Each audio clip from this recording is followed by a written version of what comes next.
Hello everybody, it's Louise coming to you from my garden. Although you can't see any of it, but I bet you can hear that plane. Can you see that? Phew. I live not far from Heathrow Airport, so they go over quite often.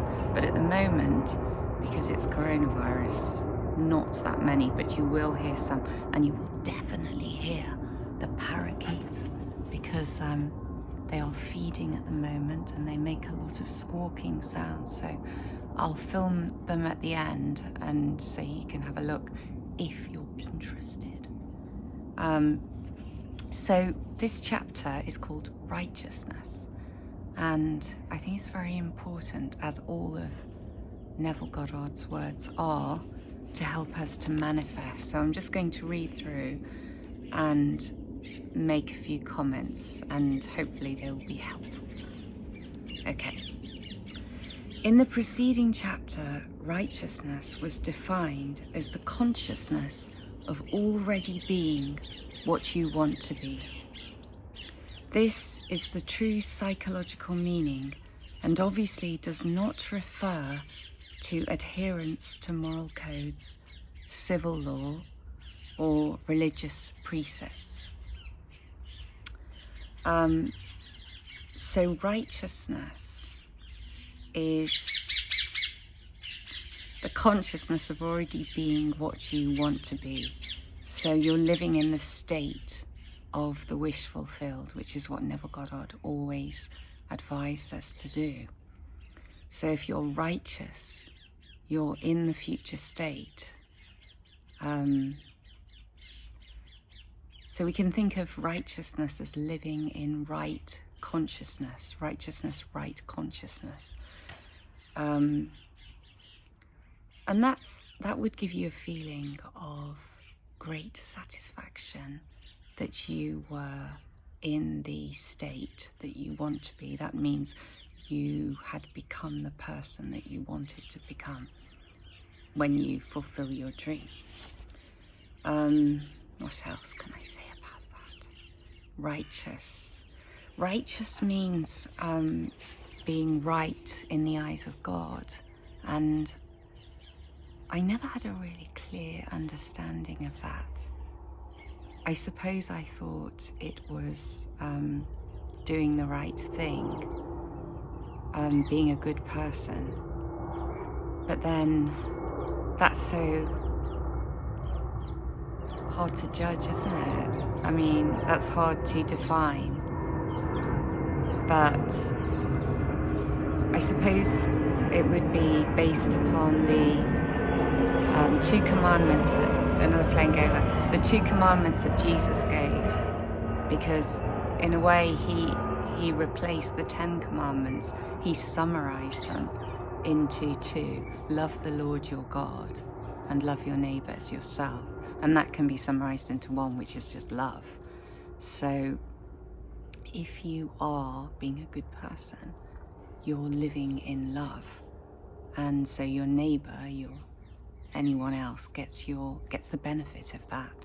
And when I do something good for somebody else and say they're really happy about it, then I feel happy because of that. And it's like we are so interconnected that the other person's happiness is our own. And even if you don't get appreciation from the other person, you just need to learn from that each time and just think, oh, this is a really good opportunity for me to not need that appreciation and just feel, I'm really glad I did it for the sake of it.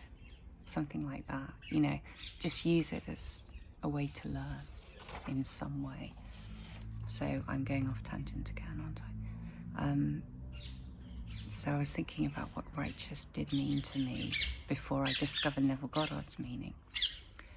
And if it means being right in the eyes of God by living in love and giving that love to everybody, I think that still means righteous, because that can be connected to the idea of living in right consciousness, because if you're living in right consciousness, you're living in love. In a way, that would be the predominant emotion, I'd imagine, if you achieved your dream and you felt fully satisfied with who you were. There would be a feeling of satisfaction and love. So, yeah, I think being righteous is living in love, which is living in right consciousness. What do you think? There's got to be love there, there's got to be. But I like the idea of it being that you're living in the state of the feeling of the wish fulfilled. That just makes it really clear to me what it is. Yeah, so if you look up righteous, you'll get something about, I don't know, morally right or ethically right. But that to me is all on the outside, and it's got to be felt on the inside, really. So that's all fine, as long as you're feeling love on the inside as well. Anyway, yeah, it's about right consciousness at the end of the day anyway. You cannot attach too much importance to being righteous. So anyway I read that sentence, it doesn't sound right. But I know he means, instead of too much, he means enough. You cannot attach enough importance to being righteous. It's so important, because if we're righteous, we're going to always achieve our aim. If we're righteous by the meaning that Neville Goddard gives us. In fact, the entire Bible is permeated with admonition and exhortations on this subject. Now the plane going overhead. And then there's 3 pieces of scripture that I will go into in a moment. It's British Airways. Very often, the words sin and righteousness are used in the same quotation. This is a logical contrast of opposites and becomes enormously significant in the light of the psychological meaning of righteousness and the psychological meaning of sin. Sin means to miss the mark, not to attain your desire, not to be the person you want to be, is sinning. It's really good that he gets to the source of the word, what it actually means to miss the mark. And you can imagine how some people would have taken that to meaning miss the mark in a more moral way. But in here, it's like you miss the mark in aiming for your dream, in living in the state of righteousness, right consciousness. You didn't stay in that state. You missed the mark. And we've got to stop sinning and live in that state until it comes to pass in objective reality. It says from Daniel 4:27, break off thy sins by righteousness. Break off thy sins. So that you stop missing the mark by living in the state that you desire to live in.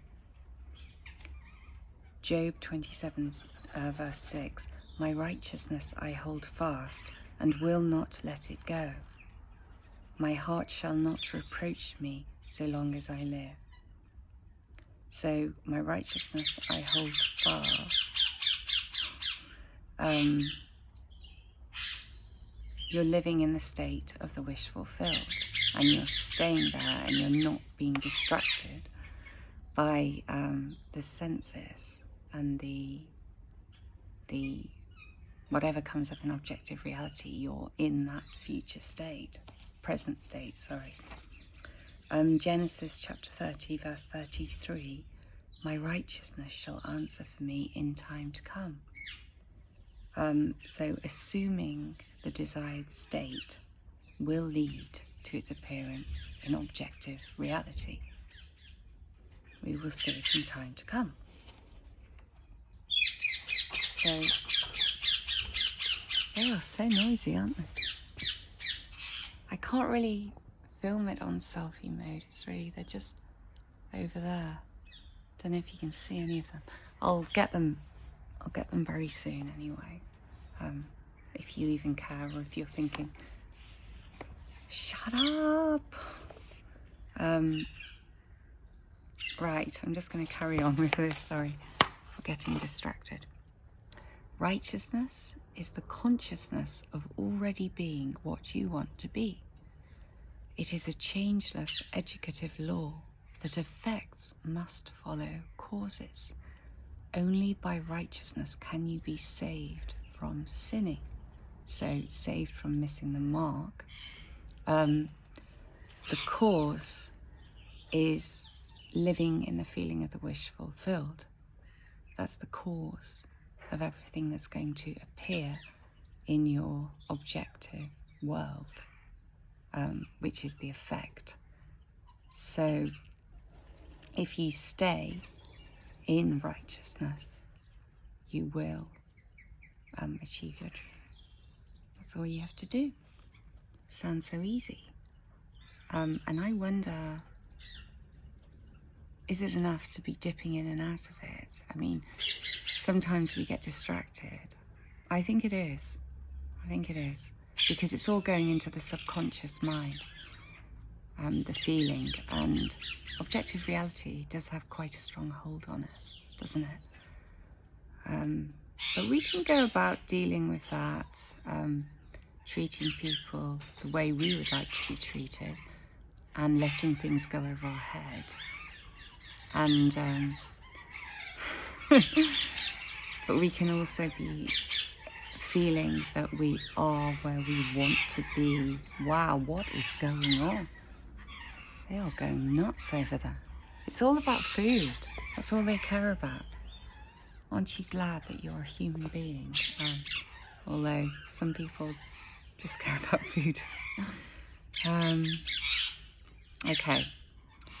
There is a widespread misunderstanding as to what it means to be saved from sin.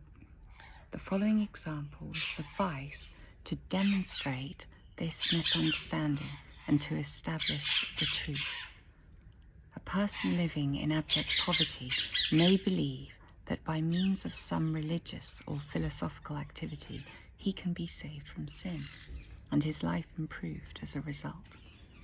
If, however, he continues to live in the same state of poverty, it is obvious that what he believed was not the truth, and in fact he was not saved. On the other hand, he can be saved by righteousness. The successful use of the law of assumption would have the inevitable result of an actual change in his life. He would no longer live in poverty. He would no longer miss the mark. He would be saved from sin. Okay, so I'm gonna have to go in now. What I'm thinking here is that there are two main ingredients. There is assumption, assuming that it's a fact. It's a fact. Your dream is achieved. It's just done. So it's that light touch to it. And that's a slightly different feeling to living in the state.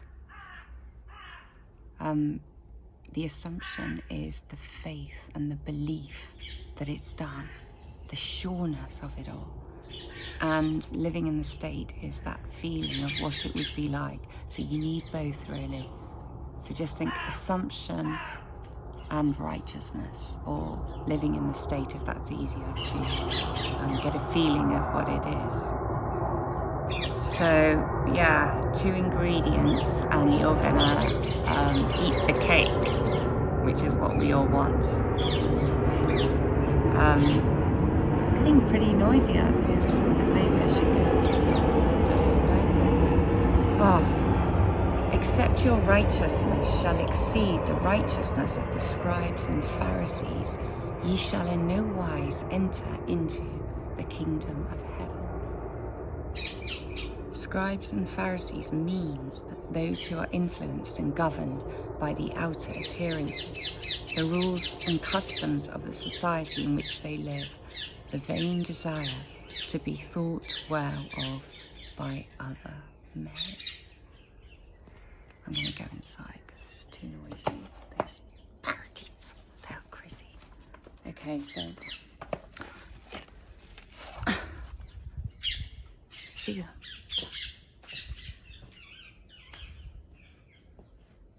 No.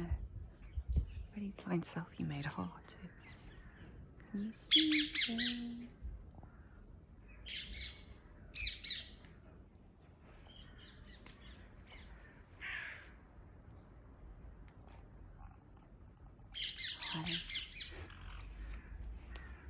I'll get them after, like I said.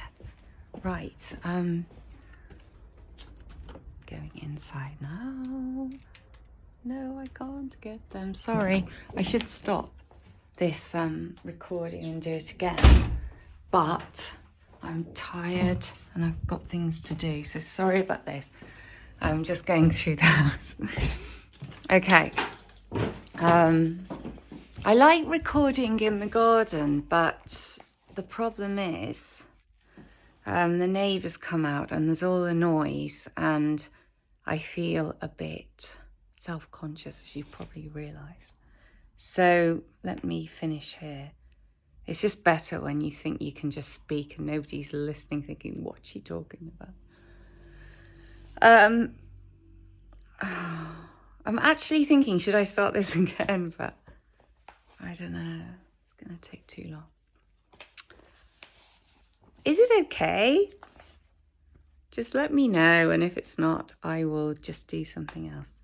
So I was thinking, scribes and Pharisees mean outer appearance. And it's really important that we don't attach too much importance to other people's opinions. And that can be really hard sometimes because we're all human and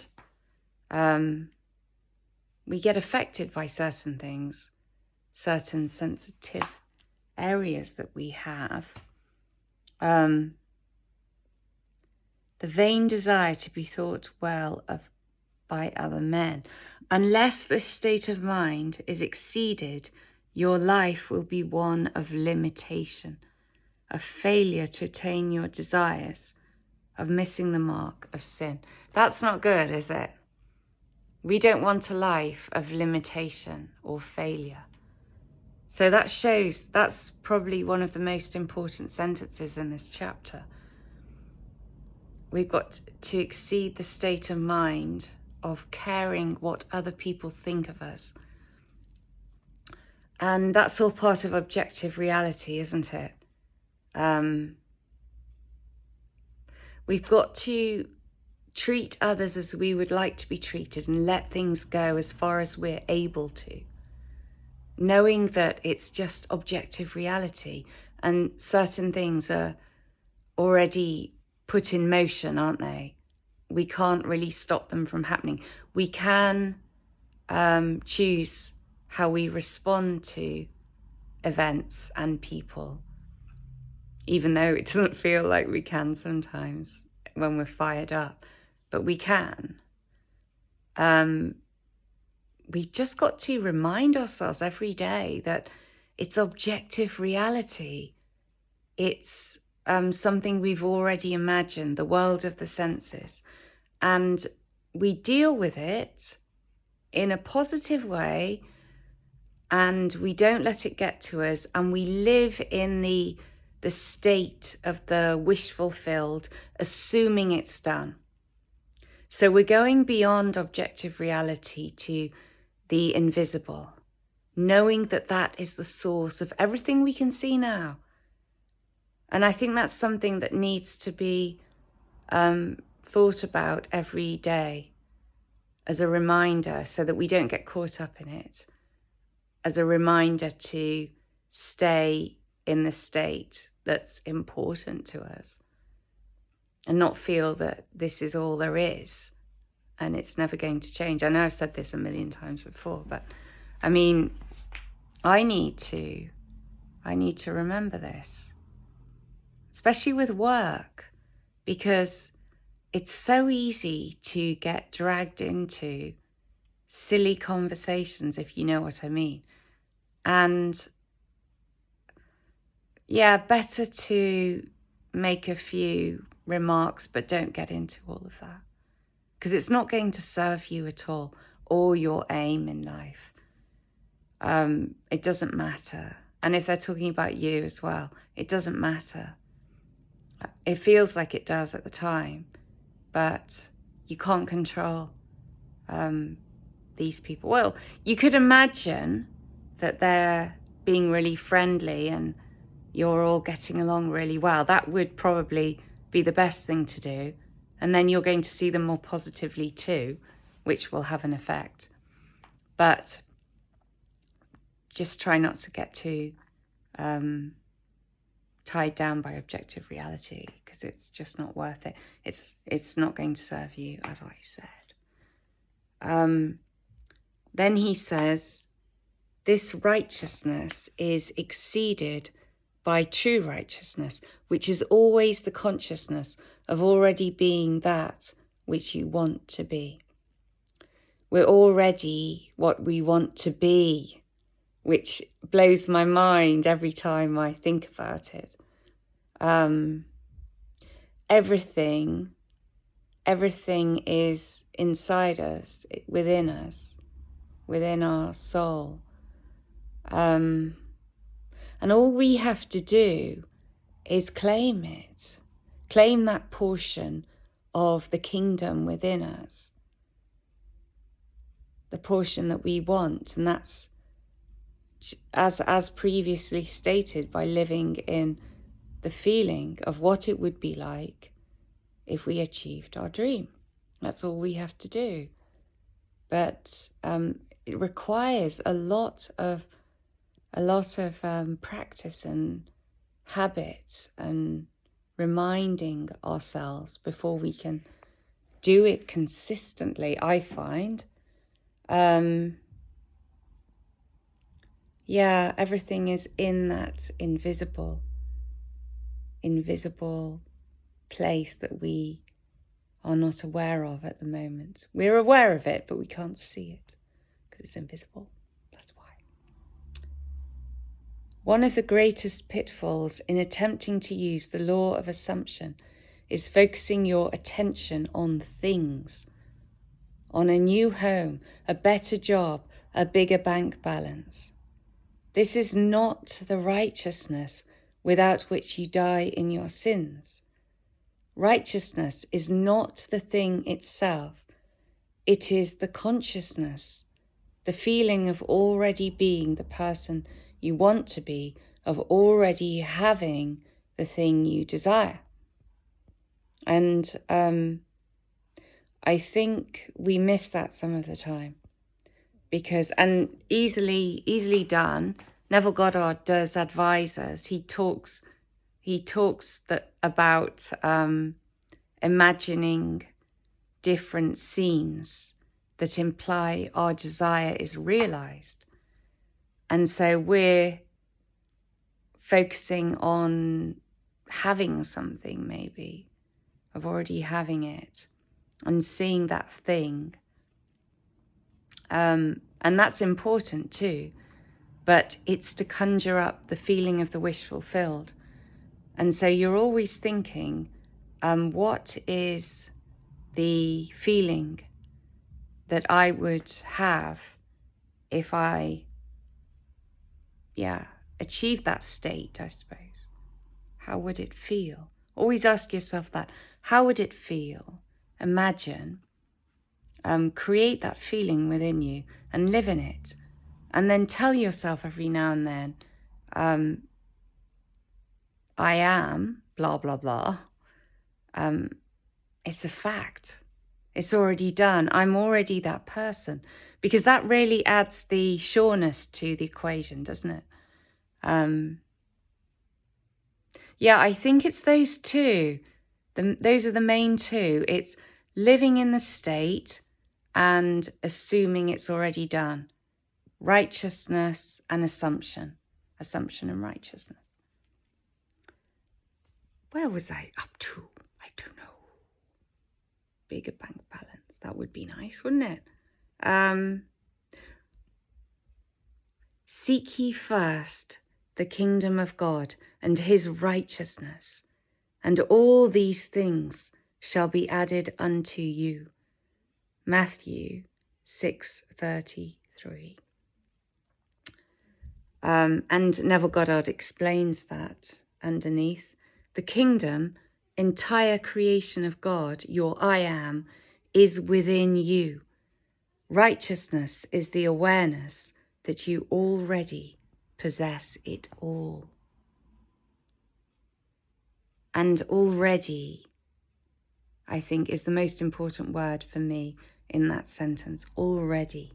I think use that when you're telling yourself, with the assumption part, I'm already a millionaire. I'm already a millionaire. It's a fact. You know, really, like, have fun with it, play with it, and just see what comes from that. You know, just see what you're going to buy and where you're going to live and all these things, if that's what you're imagining for. Did that help at all? I hope so. I'm going to listen to this and think about whether I want to put it on YouTube, because I just did it and I think there were lots of noises and hesitations as well. So I hope you liked it if I have put it on YouTube, and I will go and record the parakeets. And I went to Waitrose today as well. It was very exciting. And I was really desperate to go to the toilet. So I didn't feel like recording myself walking around. And so I just recorded something I'm going to buy next week. And I'm going to drink it in front of you and tell you how good it is. So if you want to see that, keep watching. Okay, if you liked it, please like and subscribe, as I really appreciate it. And wishing you great success with manifesting, good luck, and all the best. Bye. Some parakeets. Let's see what they are doing. So green. They are communicating with one another, saying, "Give me the birdseed now, or I will attack." There they are. Always the same scenario. They look good. One's gonna go for them in a minute. And yes, not that interesting, is it? Okay, what else? Anything else? There you go. Oh my God, my bush is alive. I'm so happy. Thought I'd killed it a long time ago. Hello, this is my recommendation at Waitrose for this week. And it is strawberry and cream, lovely fizzy wine, sparkling wine from Spain. I'm going to buy it soon, but not today because it's too much to carry in my bag. Just enjoy on ice, and look at that. Yummy, yummy. I just like the white and the pink. And it is only £11.99. That's not bad, is it? So that is my lovely recommendation for Waitrose.